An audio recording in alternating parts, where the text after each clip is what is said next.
বান্দার মাঝে যারাই আমি মালিকের শুকরিয়া জ্ঞাপন করবে, এই শুকরিয়া আমার জন্য না বরং তার নিজের জন্যই। কারণ বান্দা যতই শুকরিয়া আদায় করবে আল্লাহর কোনো লাভ নাই, আল্লাহর কোনো লাভ নাই। বান্দা যদি অকৃতজ্ঞশীল হয় আল্লাহর কোনো ক্ষতিও নাই। বান্দা শুকরিয়া আদায় করলে বান্দার লাভ। কারণ আল্লাহ পাক বলেছেন, লা ইন শাকারতুম লা আযীদান্নাকুম ওয়া লা ইন কাফারতুম ইন্না আযাবি লাশাদীদ।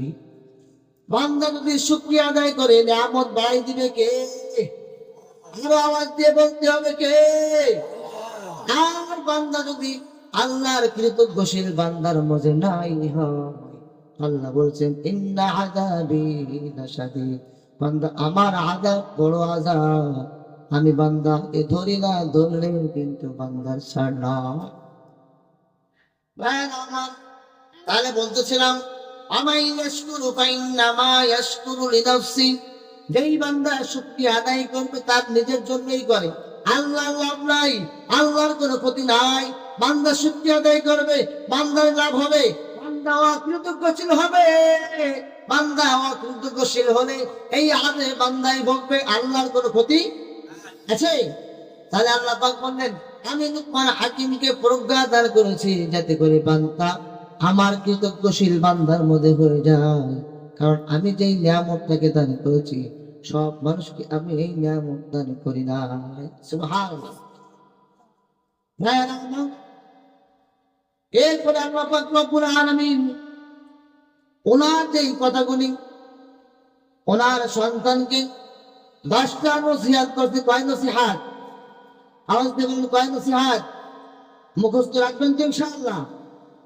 বাবা যারা আছি আমরা আমাদের সন্তানগুলোকে এই মেসেজ গুলা পৌঁছাই দিব। গোটা পৃথিবীতে পিতামাতার হক নিয়ে অনেক আলোচনা হয়।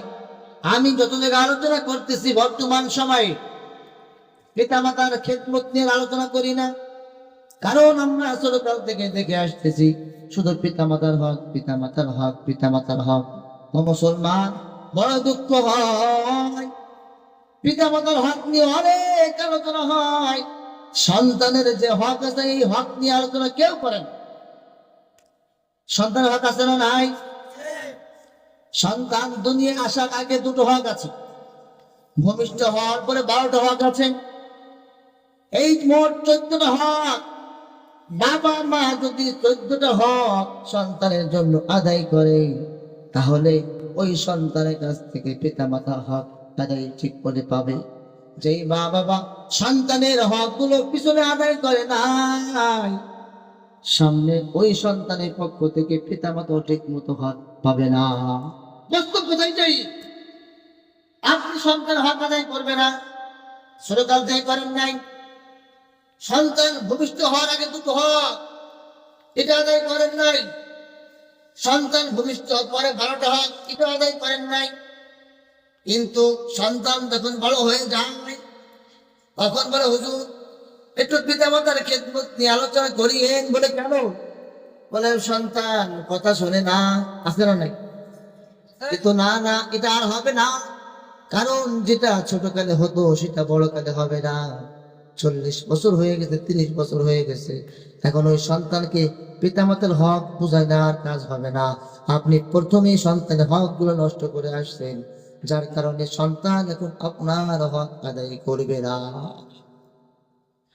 ভাইরা আমার, এই দুপুর হাকিম ছোটকাল থেকেই সন্তানকে নসিহত করতেছে। 1 নম্বর নসিহত খুব খেয়াল করে শুনবেন। 1 নম্বর নসিহত হলো ইয়া বুনাইয়া وإذ قال لقمان لابنه يا بني لا تشرك بالله। স্মরণ করুন সেই দিনের কথা যখন লোকমান হাকিম তার সন্তানকে উপদেশ স্থলে বলতেছিলেন, এই সন্তান, এই বাবা, এখান থেকে মেসেজ দিবেন আমরা যারা বাবা হয়েছি ছোটকাল থেকেই আদরের সুরে খুব মিষ্টি ভাষায় বলবো, এই সন্তান, এই বাবা, এই কাজ করো, এই কাজ করো না, এইটা খারাপ পথ, এইটা কাটাওয়ালা পথ, এইটা ভালো পথ, এই পথে যেও না, এই পথে যাও। সুন্দর সুন্দর ভাষায়, নরম নরম ভাষায় সন্তানকে পিঠে হাত দিয়ে, মাথায় হাত দিয়ে সর্বোচ্চ ভালোবাসার শব্দ প্রয়োগ করে সন্তানকে বোঝাইতে হবে। যেমন লোকমান হাকিম বলেছে, ইয়া বুনাইয়া লা তুশরিক বিল্লাহ, ইয়া বুনাইয়া লা তুশরিক বিল্লাহ।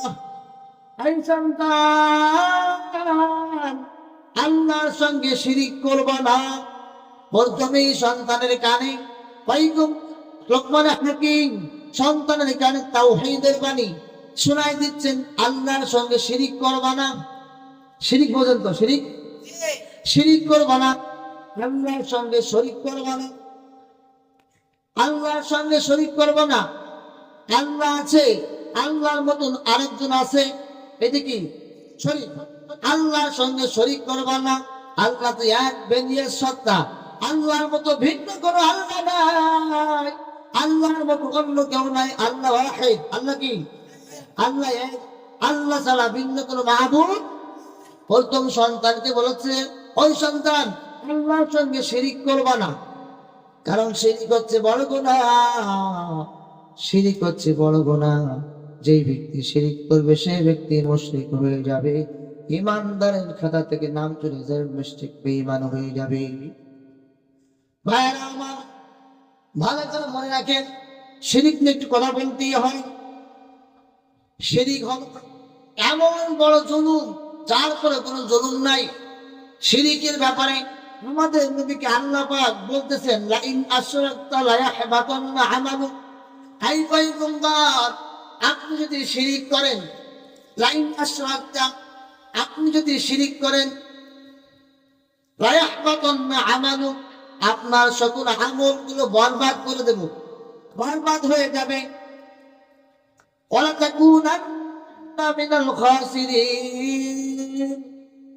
শুধু তাই না, আমল বরবাদ হয়ে যাবে এমনটা না, বরং আপনি ক্ষতিগ্রস্তের মধ্যে অন্তর্ভুক্ত হয়ে যাবে।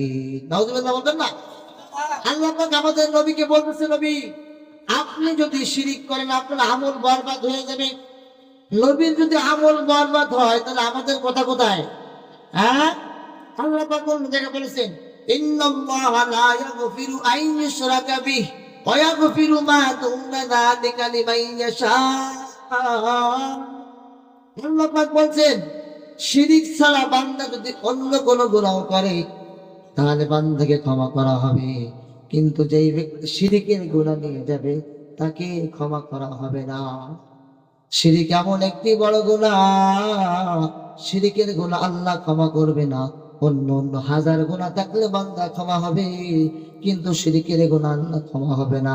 কারণ হাদিসে কুদসির মধ্যে বলেছেন, আল কিবরিউ উরিদাই, আল্লাহ পাক বলেছেন যে এই শিরিক এমন শিরিক, যে শিরিক আমার সাথে শরীক করা হয়, কারণ আমি মালিক ছাড়া গোটা পৃথিবীতে অন্য কোনো মালিক আছে, অতএব আমার সঙ্গে আদার্স কোন রবকে শরীক করা, এটা আমি সহ্য করতে পারি না।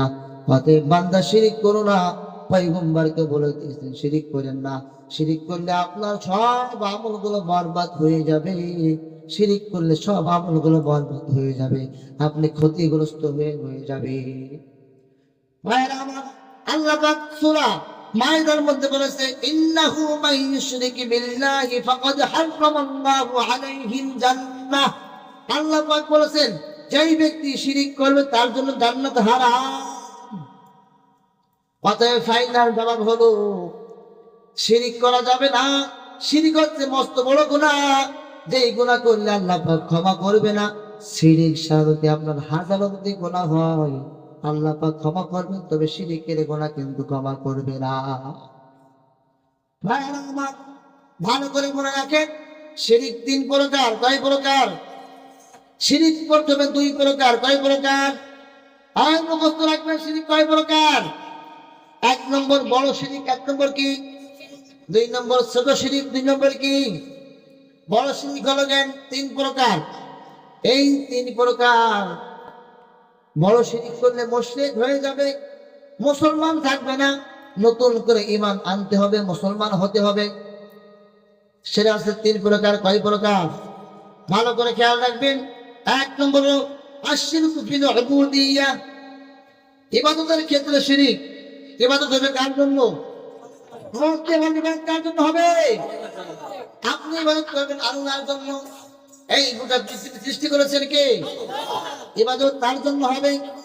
এখন যদি আপনি আল্লাহর ইবাদত না করিয়া আল্লাহর সামনে সিজদা না দিয়ে যদি কোন পীরের পায়ের কাছে থেকে সিজদা দেন, তাহলে কি হবে? কোন শিরিক হবে? বড় শিরিক হবে।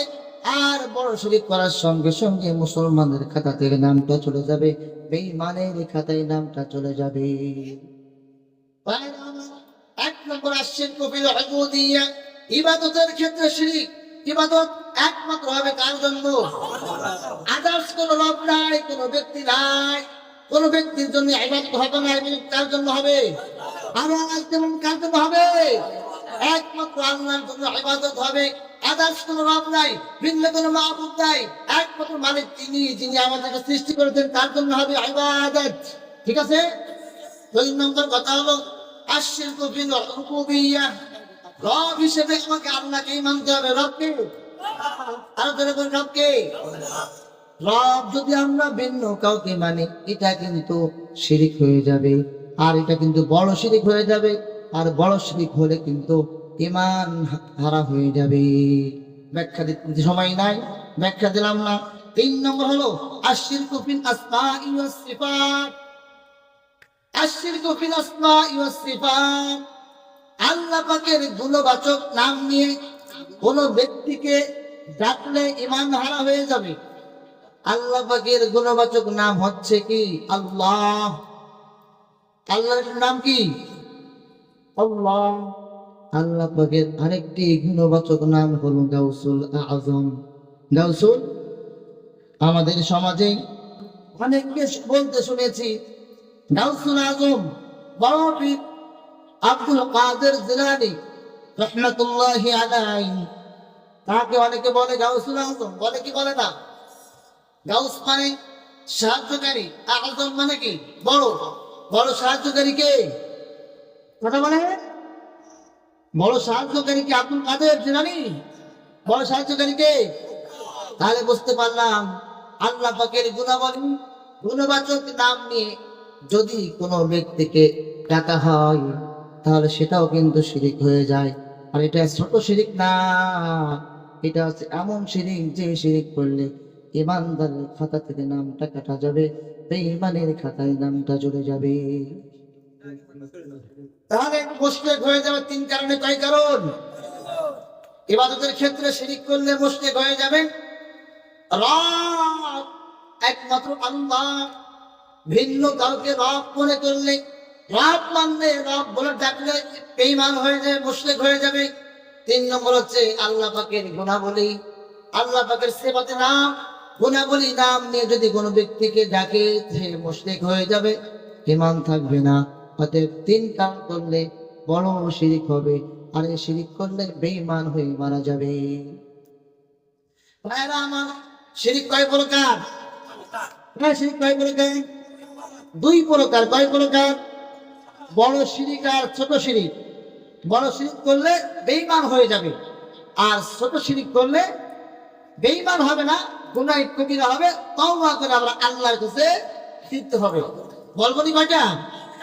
ভাইরা আমার, ছোট শিরিক, এই শিরিক করলে কিন্তু তওবা করতে হবে, মুশরিক হবে না। আর গুনাহ কবিরা করলে একমাত্র মাফ পাওয়ার রাস্তা হলো তওবা। ঠিক আছে না? যেই বান্দা গুনাহ করবে, গুনাহ করবে, গুনাহ করবে, আর যদি 2 ফোঁটা চোখের পানি ফেলে আল্লাহর কাছে কাই মনে বাক্যে কান্না করবে, বান্দার চোখের পানি নাকের ডগায় আসার আগে বান্দার সব গুনাহগুলো আল্লাহ মাফ দিবে। বলতেছিলাম ছোট শিরিক। কি শিরিক? 1 নম্বর রিয়া। 1 নম্বর কি? রিয়া হচ্ছে লৌকিকতা। বাংলা হচ্ছে কি? লৌকিকতা, লোক দেখানো। ভাইরা আমার, আমাদের সমাজে অনেক লোক আছে নামাজ পড়ে মানুষ দেখানোর জন্য, ঠিক কিনা? হ্যাঁ, মেয়ে বিয়ে দিয়েছে, শ্বশুর নামাজ পড়ে না, এরপরে ছেলের বাড়ি থেকে বিয়ে আসতে নামাজের রক্ত হয়ে গেছে, বিয়ে নামাজ পড়ে, নামাজের সময় হয়ে গেছে, মসজিদে যাবে। এখন তো উচিত মেয়ের বাবা এই বিয়ে তার মসজিদে নিয়ে যাওয়া। মূলত এই ব্যক্তিতে নামাজ পড়ে না, কিন্তু ওই বিয়ের কারণে নামাজ পড়তে হচ্ছে। কিন্তু এটা মূলত নামাজে না, এটা কিন্তু লৌকিকতা, লোক দেখানো নামাজ। ঠিক আছে বলেন? হ্যাঁ, আমার লৌকিকতা নামাজ পড়লে কাজ হবে না, এটা লৌকিকতা দিয়া গুনাহ কবিরা, এই গুনাহ কবিরা করা যাবে না। এইটা করলে কিন্তু তওবা শর্ত, তওবা করতে হবে, নাম্বার 1। নাম্বার 2 হচ্ছে আল্লাহ ছাড়া ভিন্ন নামে কসম খাওয়া। আল্লাহ ছাড়া ভিন্ন নামে কি খাওয়া? কসম খাওয়া। আমরা অনেক সময় কোনো কিছু দূরত্ব বোঝাইতে গিয়ে পায়ে হাতে মাথার কসম করি না, কোরআনে কসম খাই, হাত বাম্বার কসম খাই, মাসজিদের কসম খাই কি খাই না? একমাত্র নাম ছাড়া ভিন্ন কোন নামে কসম খাওয়া জায়েজ নাই। এটা মাসআলা, স্পষ্ট মনে রাখবেন, এটা মাসআলা। আল্লাহর নাম ছাড়া ইকো কুমাও জবাব দাও, ইকো কুমাও দাও। আল্লাহর নাম ছাড়া ভিন্ন নামে কসম খাওয়া কি নাই? জায়েজ নাই। মাথার কসম, আব্বার কসম, কোরআনের কসম, এইগুলো খাওয়া জায়েজ আছে? কথা বুঝতেছেন আমার? একমাত্র কসম কার নামে খেতে হবে? কথা বলে কার নামে? আজকের থেকে মনে রাখবেন এবং এই মেসেজটা সকলের কর্ণকুহরে পৌঁছাই দিবেন। আল্লাহর নাম ছাড়া ভিন্ন নামে কসম খাওয়া কি নাই? হ্যাঁ, আমি আপনি কোন একটা জিনিস গুরুত্ব বোঝাইতে গিয়ে বলতে পারি, কিন্তু কসম হবে কার নামে? আল্লাহে বিল্লাহে তাল্লাহে, আল্লাহর কসম খেয়ে বলছি, এইটা এইরকম না, এইরকম। সে কোরআনের কসম, আব্বা আম্মার কসম, মায়ের কসম, বাবার কসম, এইগুলো বলা যাবে আর? তাহলে 3 নম্বর, আল্লাহর নাম ছাড়া ভিন্ন কোন নামে কি খাওয়া? কসম খাওয়া। 3 নম্বর, গণকের কাছে যাওয়া। 3 নম্বর কি? গণকের কাছে যাওয়া। এইবার তো ধরা খেয়ে যাবেন। হাই হাই রে, কিছু হারাই গেলে তো চলে যাই আমরা। আল্লাহ নবী বলেছেন, যদি কোনো ব্যক্তি কিছু জানার জন্য কোনো ব্যক্তির কাছে গেল, যাওয়ার সঙ্গে সঙ্গে তার পিছনের সকল আমলগুলো বরবাদ হয়ে গেল। নাউজুবিল্লাহ বলবেন না? এজন্য কোনো গণকের কাছে যাওয়া জায়েজ নাই। কোনো গণকের কাছে যাওয়া কি নাই? জায়েজ নাই। সংক্ষেপ বললাম, ব্যাখ্যা দিতে পারলাম না, সময় কম। 4 নম্বর হলো ইঁদুরের কাছে দাঁত চাওয়া। আমাদের কিছু সামাজিক কিছু কথা বলতেছি, এগুলো কিন্তু শিরক। আমরা হেসে হেসে। এরপর আরেকটা বলি, রবিবারে বাঁশ কাটা নিষেধ, নিষেধ, নিষেধ। কেন? ওই দিন নাকি জন্মদিন, বাঁশের নাকি জন্মদিন। নাউজুবিল্লাহ বলবেন না? এই সৃষ্টিকার, বাঁশ সৃষ্টিকার। অতএব সব দিন বাঁশ কাটা যাবে, কোন নিষেধাজ্ঞা নাই। কথা কি বুঝে আসছে ভাই? কিছু প্রচারিত আমি পয়েন্ট আপনাদের জন্য নিয়ে আসছি। লাস্ট একটা মেসেজ হলো, কোন মাজারে গিয়ে সন্তান চাওয়া আছে না নাই? ওরে সুবহানাল্লাহ। এই এশিয়া মহাদেশের মধ্যে বাংলাদেশে এত মাজার, পৃথিবীর আদার্স কোন রাষ্ট্রে এত মাজার নাই। মাজার নাম দিতে আমরা হাসতে গড়াই যাবে না। হ্যাঁ, নামগুলো বললাম না, হাসবেন, বললাম না। মাজারের অভাব নাই, আর মাজারের অভাব নাই, লোকের অভাব নাই। আর এই মাজারে যায় আমাদের মারা যায়, বোনেরা বেশি যায়। কেন যায়? কেন যায়? হ্যাঁ, সন্তান মাজার দিতে পারে। আর যিনি শুয়ে আছেন সে তো অসহায়, সে কি দেবে? সে তো নিজের চাওয়া যেতে পারে না, সে কে সন্তান দেবে? সন্তান দেওয়ার মালিক কে? আওয়াজ দিয়ে বলে, সন্তান মালিক কে? অতএব কোন মাজারওয়ালা সন্তান দিতে পারে না, সন্তান দেওয়ার মালিক কে? ভাইয়েরা আমার, শিরিক নিয়ে আলোচনা শেষ। মনে আছে লোকমান হাকিম সন্তানকে প্রথমে যে নসিহত করেছিলেন, এই সন্তান শিরিক করবা না। শিরিক থেকে আমি একটু ভিতরে ঢুকে গেলাম, শিরিক আপাতত এখানে ছেড়ে দিলাম। 1 নম্বর নসিহত, 1 নম্বর নসিহত, ইয়া বুনাইয়া লা তুশরিক বিল্লাহ, এই সন্তান শরীক করবা না, আল্লাহকে এক হিসেবে মানবা। আল্লাহ ভিন্ন কোনো মাবুদ আছে এমন কোনো চিন্তা চেতনা করবা না, তাহলে এই চিন্তা চেতনা করলে তোমার দুনিয়া শেষ, আখিরাত শেষ। 1 নম্বর নসিহত গেল। 2 নম্বর নসিহত হলো, ইয়া বুনাইয়া ইন্নাহা ইন তাকু মিসকালা হাববাতিন মিন খারদালিন ফাতাকুন ফি সখরাতিন আও ফিস সামাওয়াতি আও ফিল আরদি ইয়াতি বিহাল্লাহ। আল্লাহু আকবার। সন্তানকে নসিহত করতেছে। বাবা যারা আছেন, আমার মাইকের আওয়াজ যতদূর পর্যন্ত যাচ্ছে, মা বোনেরা ভালো করে শুনে রাখেন। আপনারাও সন্তানগুলোকে এই মেসেজটা দিয়ে দিবেন। সন্তানগুলোকে ছোটকাল থেকে আপনি বানাবেন, যেমন করে করবেন তেমনই হবে। ও বাবারা, ও মা, সন্তান বড় হয়ে গেলে কিন্তু আপনার কথা আর কাজে আসবে না। এমন একটা সময় আসবে তখন কথা আপনার মুখের উপরে ফিকে মারবে, আর কাজ হবে না। সন্তান যখন ছোট হয়েছে তখন থেকে নসিহত শুরু করেন, বাবারে এই পথে চলো, এইভাবে চলো, এদিকে চলো, এখন থেকেই শুরু করেন। বড় হলে তাবিজ পড়াইলে কাজ হবে না, হুজুর দিয়ে তাবিজ পড়াইলে কোনো কাজ হবে না। ছোটকাল থেকে যেভাবে গড়বেন ঠিক সেইভাবেই হবে। ঠিক না চলবে?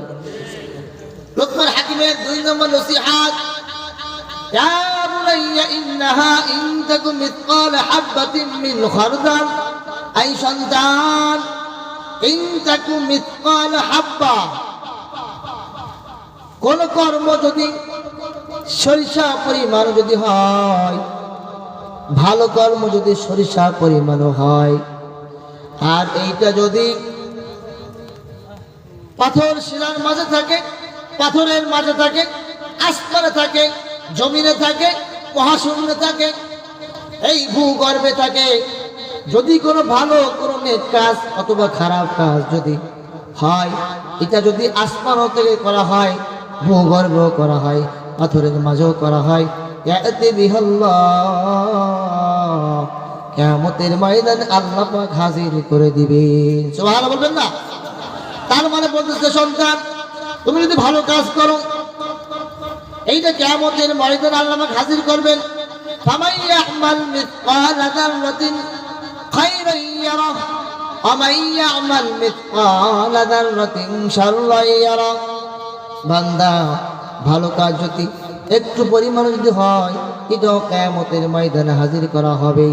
আর বান্দার কাজ যদি একটু খারাপ যদি হয়, সেটাও কিন্তু কিয়ামতের ময়দানে হাজির করা হবে। আল্লাহ পাক অন্য জায়গায় বলেছেন, ওয়ানাযাউল মাওয়াজিনাল কিসত লিয়াউমিল কিয়ামাতি ফালা তুযলামু নাফসুন শাইআ। আল্লাহ পাক বলেছেন, কিয়ামতের ময়দানে বান্দার সব আমলগুলো আমি ইনসাফের বাটখারা দিয়ে আমি মালিক ওজন করব। বান্দা সামান্য ভালো কাজ করলে সেটা ওজন করব। বান্দা যদি সামান্য ভালো কাজ করে, সামান্য খারাপ কাজ করে, সব আমি মালিক ইনসাফের বাটখারা দিয়ে, ইনসাফের দাড়ি পাল্লা দিয়ে আমি মালিক কিয়ামতের ময়দানে ওজন করা হবো। ফালা তুযলামু নাফসুন শাইআ, কোন ব্যক্তির প্রতি একটু জুলুম করা হবে না। সুবহানাল্লাহ। আমি আপনি যদি ভালো কাজ করি, যতটুকুই করি, আসমানে বসে করি, ভূগর্ভে বসে করি, মহাশূন্যে বসে করি, পাথর শিলার মাঝে বসে করি, সবগুলো কিয়ামতের ময়দানে হাজির করবে কে? ইন্নাল্লাহা লাতীফুন খাবীর। আল্লাহ অতি সূক্ষ্মদর্শী, আল্লাহ সব কিছু পারবেন। কারণ মালিক আমরা ছিলাম না, যে মালিক আমাদেরকে বানাতে পারছেন, সেই মালিকের কাছে ওটা কোনো বিষয় না। কিয়ামতের ময়দানে সব কিছু হাজির করতে পারবেন। এই নসিহত লুকমান হাকিম সন্তানে বলল, বাবা তুমি যেই ভালো কাজ করবা, যতটুকু করবা, কিয়ামতের ময়দানে কিন্তু হাজির করা হবে। তার মানে সন্তানকে বুঝালো, বাবা খারাপ কাজ করো না, খারাপ কাজ করলে ওনার সম্মুখীন তোমার হতে হবে, ভালো কাজ করলে ওটার সম্মুখীন হতে হবে। অতএব তোমার কাছে বললাম, তুমি কোন কাজ করবা এইবার তুমি ভেবে দেখো। এই নসিহত করলেন সন্তানের কাছে। কে কে করলেন? লুকমান হাকিম। কে করলেন? বলে গেছে 2 নম্বর নসিহত কেবল তোর, আরো 8টা আছে। কেবল 2 নম্বর নসিহত চলে। এই নসিহত সন্তানকে দিতে পারবেন না? আমার সামনে যদি সন্তান কারো কোন কিছু থেকে নিয়ে আসে, না বলে নিয়ে আসে, ব্যাপারটা ডাক দেবেন, বাবা কোন জায়গা থেকে আনছো এটা? হয়তো কোনো উত্তর দিবেন। যদি মনে করেন না না আনা ঠিক হয় নাই, সর্বোচ্চ ভালোবাসা দেবেন, বাবা খবরদার তুমি যে আনছো আল্লাহ কিন্তু দেখতে পারছে, তোমার অডিও ভিডিও হয়ে গেছে, কিয়ামতের ময়দানে তুমি তোমাকে যখন জিজ্ঞাসা করা হবে, তুমি অস্বীকার করলে আল্লাহ পাক ভিডিও ক্লিপগুলো ছেড়ে দেবেন, তুমি লজ্জিত হবা, আমরাও লজ্জিত হব। অতএব যেখান থেকে আনছো ওই জায়গা থেকে আসো, খবরদার এই কাজ করা যাবে না। সর্বোচ্চ ভালোবাসা দিয়ে সন্তানের গায়ে হাত দিয়ে বলাইয়া সুন্দরকে বোঝাইয়া ওই জিনিসটা ওখানে ফিরে আসবেন। তাহলে এটা হবে একমাত্র আদর্শওয়ালা পিতার শিক্ষা। ঠিক কিনা চলো বলেন? কিন্তু আমাদের সমাজে এটা নাই। কারো কাছ থেকে যদি কিছু নিয়ে আসে, এটা আমরা পরিচয় দিই অনেক সাহস, অনেক সৎ সাহস। না না, খবরদার, এটা দুনিয়াও ধ্বংস, আখিরাত ধ্বংস হয়ে যাবে। তাহলে বুঝতেছিলাম লুকমান হাকিম তার সন্তানকে নসিহত করলেন, বাবা যেই কাজ তুমি করো, যেখানে বসে করো, গোপনে আর ওপেনে যেখানে তুমি করো, সব কিন্তু কিয়ামতের ময়দানে হাজির করা হবে। অতএব তোমার কাছে আমার প্রশ্ন থাকলো, এখন দেখো তুমি কোনটা করবা। ভাইরা আমার, এরপর নসিহত হলো, ইয়া বুনাইয়া আকিমিস সালাহ ওয়া'মুর বিল মা'রুফ ওয়ানহা আনিল মুনকারি ওয়াসবির আলা মা আসাবাক ইন্না যালিকা মিন আজমিল উমুর। সংক্ষেপে ছেড়ে দিচ্ছি। এরপর নসিহত হলো, ইয়া বুনাইয়া আকিমিস সালাহ, এই সন্তান নামাজ কায়েম করো, নামাজ কায়েম করো, নামাজ কায়েম করো। ভাইরা আমার, গুরুত্বপূর্ণ বিষয়, নামাজের ব্যাপারে আমরা নিজেরা বেখবর, সন্তানগুলো বেখবর। আমার আগের বক্তা বলে গেছে, সন্তান কিয়ামতের ময়দানে যদি বাধাগ্রস্ত হয়ে যায়, কিয়ামতের ময়দানে এই সন্তান আব্বা আম্মার নামে, বড়দের নামে কিয়ামতের ময়দানে কিয়ামতের আদালতে মামলা দায়ের করে দেবে। রব্বানা আতিহিম দি'ফাইনি মিনাল আযাবি ওয়ালআনহুম লা'নান কাবীরা। ও মালিক, যদি আমাদেরকে আজ শাস্তি পেতেই হয়, আমাদের আগে আমাদের পিতামাতাকে ডাবল শাস্তি দেওয়া বলে, কারণ তারা আমাদেরকে দিনের পথে চলাই নাই, নামাজ শেখাই নাই, রোজা শেখাই নাই, হজ শেখাই নাই, দিনের কোনো পথে আনে নাই, ভালো কোনো কথা শেখাই নাই। অতএব এক এক করে দিন চলে গেছে, বড় হয়েছি, দিন থেকে ধর্ম থেকে দূরে রয়েছি, ইসলাম থেকে দূরে রয়েছি, এই অবস্থাতে মৃত্যু হয়েছে। মালিক, দোষ আমার না, দোষ আমাদের পিতামাতা। ছাড়ার উপায় নাই, ফাঁকাতার উপায় নাই। কিয়ামতের ময়দানে আল্লাহ পাক বিচারক হবেন, আল্লাহ পাক বিচারক হয়ে আদেশ জারি করবেন, কিয়ামতের ময়দানে শাস্তি খেতে হবে। অতএব সাবধান, যারা বাবারা আছেন, যারা মায়েরা আছেন, যারা মাইকের আওয়াজ শুনছেন, সকলেই এখন থেকে এই আদেশটা দিবেন, ইয়া বুনাইয়া আকিমিস সালাহ, এই সন্তান নামাজ কায়েম করো, নামাজ পড়ো। ব্যাখ্যা দিলাম না। আল্লাহ নবী সাল্লাল্লাহু আলাইহি সাল্লাম বলেছেন, মুরুস সাবিয়্যা বিস সালাতি ইযা সাবআ বালাগা সাবআ সিনিনা ওয়া ইযা বালাগা 10 সিনিনা ফাদরিবুহু আলাইয়া। নবীজির বাণী কত সুন্দর, কত নবীজি বলেছেন, ও দুনিয়ার উম্মতেরা রে, ভালো করে মনে রাখো, সন্তানের বয়স যখন 7 হয়ে যাবে, সন্তানকে সুন্দর করে বোঝাইয়া নামাজে নিয়ে যাবা। 7 বছর থেকে নিয়ে নামাজ শুরু করাবা, আস্তে আস্তে বলবা, নিজে নিয়ে যাবা মসজিদে নিয়ে নামাজের মুসল্লায় দাঁড়াই দেবা, দাঁড়ানো শেখাবা, হাত উঠানো শেখাবা, এইভাবে তাকে প্র্যাকটিক্যাল নামাজের শিক্ষা দেবা। এই সন্তানের বয়স যখন 7 থেকে নিয়ে 10-এ গিয়ে পড়বে, তখন আর এই বুঝাবা না, তখন নামাজ পড়াবে, কিন্তু না পড়লে মৃত্যু আঘাত করবা। 7 বছরে বোঝাবা, 10 বছরে না শুনলে একটু মৃত্যু আঘাত করবা।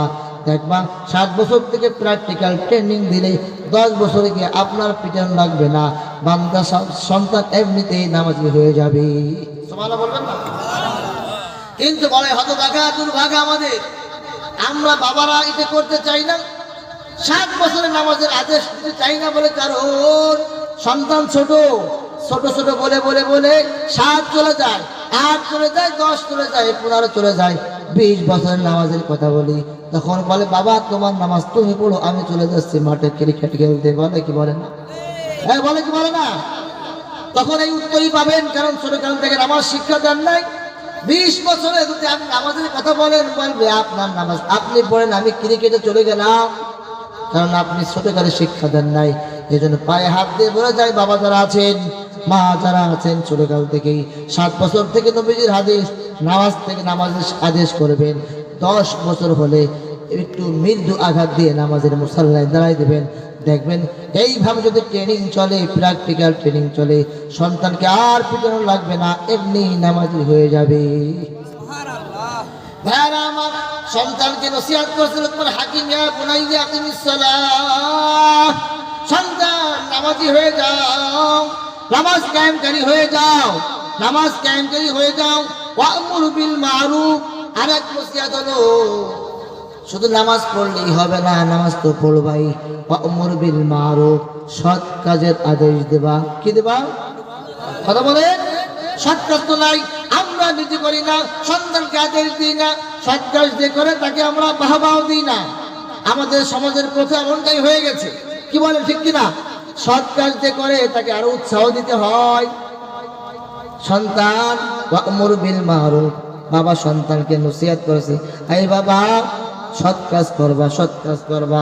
ওয়ানহা আনিল মুনকার, আর খারাপ কাজ থেকে বেঁচে থাকবা, অপরকে রাখবা। কি সুন্দর নসিহত! সৎ কাজ করবা আর অসৎ কাজ থেকে নিজে বিরত থাকবা। কি সুন্দর নসিহত না? আল্লাহু আকবার। খালি খালি শুধু শুধু কি আল্লাহ পাক লোকমান হাকিমের মুখের কথা কোরআনে নোট করে দিয়েছে? আল্লাহু আকবার। ওয়ানহা আনিল মুনকার, সৎ কাজ তো করবা নিজে, অসৎ কাজ থেকে বেঁচে থাকবা। অসবির আলা মা আসাবাক, ভালো করে খেয়াল রাখো মুসলমান। অসবির আলা মা আসাবাক, এই কাজগুলো যখনই করবা, নামাজ যখন কায়েম করবা, সৎ কাজের আদেশ দিবা, অসৎ কাজ থেকে নিষেধ করবা, তখন তোমার পরে একটি বিপদ আসবে। অসবির আলা মা আসাবাক, ও সন্তান এই 3 কাজ করলে তোমার পরে একটি বিপদ আসবে। সেই বিপদে যদি ধৈর্য ধারণ করতে পারো, তাহলে তুমি দুনিয়াতে সাকসেস, আখিরাতেও সাকসেস। সুবহানাল্লাহ। আসবির আলা মা আসাবাক, তোমার উপর বিপদ আসবে। আসবির আলা মা আসাবাক, কিন্তু সেই বিপদে ধৈর্য হারা হওয়া যাবে না, সর্বোচ্চ ধৈর্যের পরিচয় দিতে হবে। সুবহানাল্লাহ। যখনই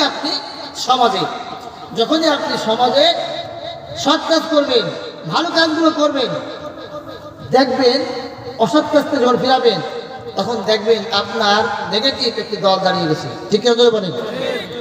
আমি যে এলাকাতে থাকি, আমার এলাকাতে একটা মিটিংয়ে আলোচনা হয়েছিল, এই এলাকাতে কোনো বিবাহের বাড়িতে বিবাহ অনুষ্ঠানের ডেস্ক বাজানো যাবে না, বা বাজাইলে 50,000 টাকা জরিমানা হবে। কয় হাজার টাকা? কথা বলেন।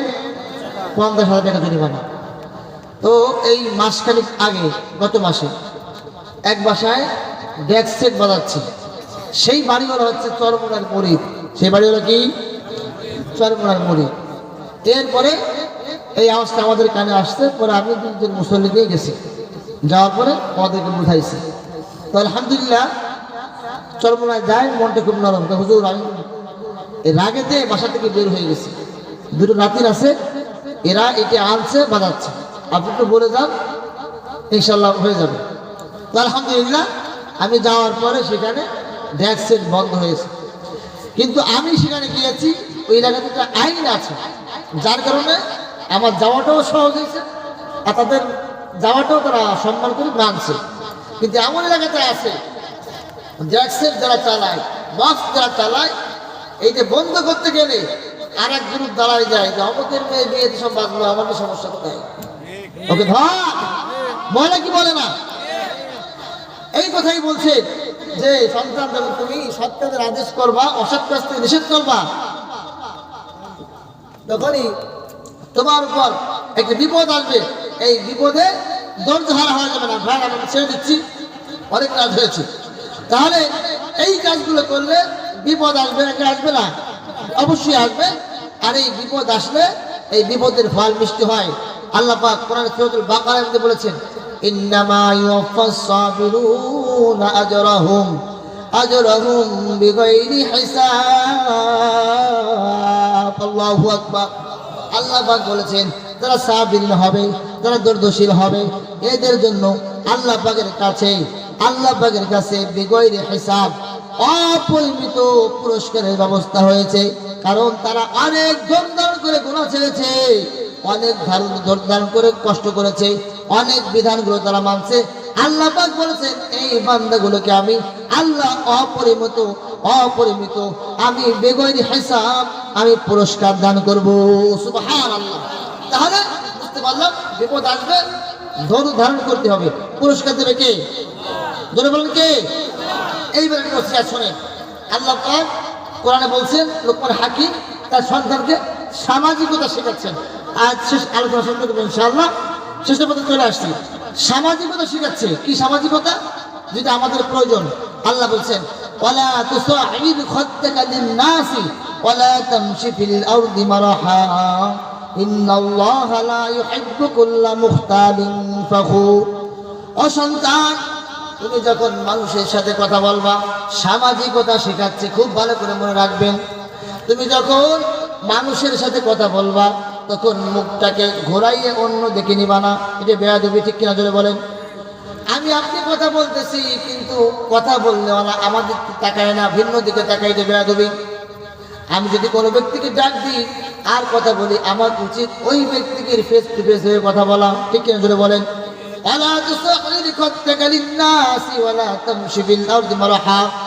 লোকমান হাকিম নসিহত করছে, সন্তান, তোমায় যখন মানুষের সঙ্গে কথা বলবা, তখন ঘাটটাকে ফিরাইয়া ভিন্ন দিকে নিবা না। ওয়ালা তামশি ফিল আরদি মারহা, আর জমিনে গর্ব করে হাঁটবা না, উঁচু আওয়াজে হাঁটবা না, জমিনে শক্ত করে হাঁটবা না, জমিনে দম্ভ করে হাঁটবা না। ইন্নাল্লাহা লা ইউহিব্বু কুল্লা মুখতালিন ফাখুর। আল্লাহ পাক কোনো অহংকারীকে পছন্দ করে না। আল্লাহ পাক হাদিসে কুদসির মধ্যে বলেছে, আল কিবরিয়া উদাই, অহংকার আমি মালিকের চাদর, এই চাদর নিয়ে কেউ টানাটানি করবা না। অহংকার আমি মালিকের সাজে, কোনো বান্দার অহংকার সাজে না। কারণ যেই ব্যক্তি সব কিছু সৃষ্টি করেছেন, ওই ব্যক্তি অহংকার করতে পারে। কারণ বান্দা সব কিছু সৃষ্টি করতে পারে না, বান্দা একজন আল্লাহ পাকের সৃষ্টি। অতএব সৃষ্টি কিন্তু অহংকার করতে পারে না। অহংকার তার জন্য সাজে যে তিনি সব কিছু সৃষ্টি করছেন, তিনি কে? একমাত্র অহংকার তার জন্য সাজে, তিনি অহংকার করতে পারেন। আর কোনো ব্যক্তি অহংকার করতে পারে না। আর যেই ব্যক্তি অহংকার করবে, আল্লাহ পাক এই ব্যক্তিকেও পছন্দ করে না। এরপরে নসিহত হলো, অকসিদ ফি মাশইকা ওয়াগদুদ মিন সাউতিক। আরেকটা নসিহত আপনারা কিন্তু মনে রাখবেন, সন্তানগুলোকে বোঝাবেন। এই সন্তান, অকসিদ ফি মাশইকা, তোমার যখন তুমি পথে চলো, মধ্যম গতিতে চলবা। রাস্তা দিয়ে হাঁটবা না, হাঁটবা তো হাঁটবাই, কিন্তু মুরব্বীরা থাকলে আস্তে আস্তে হাঁটবা। আমাদের সমাজের যুবক সন্তানরা এমন ভাবে হাঁটে, এমন ভাবে বাইক চালায়, এমন ভাবে পথ চলে, মুরব্বীদেরকে মানেই না। কত সুন্দর নসিহত! ও সন্তান, বড়রা যখন পথ দিয়ে চলবে, তুমি তাদের সামনে দম্ভ করে চলবা না, জোরে চলবা না। তোমার চলনতে হবে মধ্যম গতি, আস্তে চলবা। আর যদি তোমার প্রয়োজনই হয়, অনুমতি নিয়ে সামনে চলে যাবা। এতে দুটো উপকার হবে, তোমার যাওয়াটা হবে, মুরব্বীদের দোয়া পাবা। কিন্তু যদি এমনটা হয়ে যায়, এমন ভাবে চললা, তোমার চলার কারণে মুরব্বী কষ্ট পালো, তাহলে কিন্তু তোমার দুনিয়া এবং আখিরাত বরবাদ হয়ে যেতে পারে কি পারে না? কারণ কার মাঝে কি আছে, কে কোন সময় দোয়া করে দেয় জানা নাই। অতএব তোমার যাওয়াটা যদি এমন হয়, মধ্যম গতিতে হয়, অকসিদ ফি মাশইকা ওয়াগদুদ মিন সাউতিক, এবং তোমার গলার আওয়াজটাকে ছোট করবা, বড় আওয়াজে কথা বলবা না। মুরব্বীদের সামনে বড় আওয়াজে কথা বলবা না, শ্রদ্ধা করবা, ভালোবাসা দিবা, ক্ষীণ আওয়াজে করবা। ইন্না আনকারাল আসওয়াতি লাসাউতুল হামিদ, নিশ্চয়ই এই বড় আওয়াজটা হচ্ছে গাধার আওয়াজের মতন। নিশ্চয়ই নিকৃষ্টতম গাধার আওয়াজ হচ্ছে বড় আওয়াজ। আল্লাহ পাক রব্বুল আলামিন গাধার আওয়াজের সঙ্গে এই বড় আওয়াজ থেকে তুলনা করেছেন। এই জন্য কারণ বনের মধ্যে সব থেকে খারাপ আওয়াজ হচ্ছে এই গাধার আওয়াজ। গাধার আওয়াজ কোনো প্রাণী শুনতে পারে না। অতএব এমন ভাবে আওয়াজ করবা যে আওয়াজ যেন কোনো মুরব্বী কষ্ট না পায়। আওয়াজ এমন ভাবে হতে হবে একেবারে ক্ষীণ আওয়াজ, কোনো মুরব্বীদের কথার উপরে তোমার কথা না চলে যায়। এই নসিহত গুলো কে করেছে? লুকমান হাকিম কে করেছে? কার জন্য করেছে? কার জন্য? সন্তানের জন্য। আমরা কি এই নসিহত গুলো করবো? করবো কি ভাই? করবো কি করবো না? কারা কারা করবো? একটু হাত থেকে আমার হাল্লাকে দেখাইতে। নারায়ে তাকবীর। আল্লাহ গভীর রজনীতে আল্লাহ আমার কিছু আপনজন, কিছু দিদি ভাইদেরকে নিয়ে আল্লাহ তোমার কোরআন থেকে কিছু কথা বলেছে আল্লাহ, এই কথাগুলো মেনে নিজের জীবনে এবং সন্তানের কাছে পৌঁছে দেওয়ার তৌফিক দান করবেন। আমিন। কথা শেষ করে দেবো। আখিরি কথা হচ্ছে, অনেক লম্বা কথা হয়ে গেছে, কষ্ট হচ্ছে সবাই, মা বোনদেরও কষ্ট হচ্ছে, আপনাদেরও কষ্ট হচ্ছে। বাকি একটা পয়েন্ট নিয়ে আলোচনা করছি তো এই জন্য শেষ না করলে আসলে আগে মাথা শেষ করা যায় না। আপনাকে আজকে কথাগুলো কি বুঝতে পারছেন? কষ্ট হয়েছে? একটু কি উপকার আসবে? আর আজকে এই কথাগুলো কি একটু মানার চেষ্টা করব? আমাদের যারা সন্তান আছে আমরা কি এগুলো কিন্তু বলার চেষ্টা করব? আল্লাহ আমাদের প্রত্যেক ভাইকে আমল করার তৌফিক দান করে করবেন। আমিন। পরিশেষে মায়েদের জন্য একটু ওয়াজ করে যাই। আল্লাহ নবী সাল্লাল্লাহু আলাইহি ওয়াসাল্লাম বলেছেন, 4টে কাজ করলে মায়ের জাত আম্মা জান্নাত জান্নাতে চলে যাবে। কয় কাজ? আল মারআতু ইযা সাল্লাত খামসাহা, 1 নম্বর হলো 5 ওয়াক্ত নামাজ, 2 নম্বর হলো রমজান রোজা, 3 নম্বর হলো স্বামীর তাআত, 3 নম্বর হলো স্বামীর তাআত, 4 নম্বর হলো শিও লজ্জা স্থানের হেফাজত। আল্লাহ নবী বলেছেন, ফালিনা দুখুলাল জান্নাতা শাহাত। নবীজি বলেছেন, আম্মা জানেরা যদি 4টা কাজ করতে পারে তাহলে জান্নাতে চলে যাবে, যে রাস্তা দিয়ে হোক সহজ হয়ে যাবে। সুবহানাল্লাহ। এটা হচ্ছে আম্মাদের জন্য ওয়াজ। 4 কাজ করলে আম্মা জান্নাতে চলে যাবে, সব থেকে সহজ পথ। নবীজি আলাইহিস সালাম এই কথা বলে দিয়েছে। আখির কথা ইনশাআল্লাহ, আজকে আমরা দীর্ঘ সময় যে আলোচনা শুনলাম, আল্লাহ তাআলা আমাদের প্রত্যেক ভাইকে আল্লাহর জন্য নিজের জীবনটাকে সাজাবার জন্য আমল করার তৌফিক দান করে সকল বলেন আমিন। ওয়া আখিরু দাওয়ানা আলহামদুলিল্লাহি রাব্বিল আলামিন।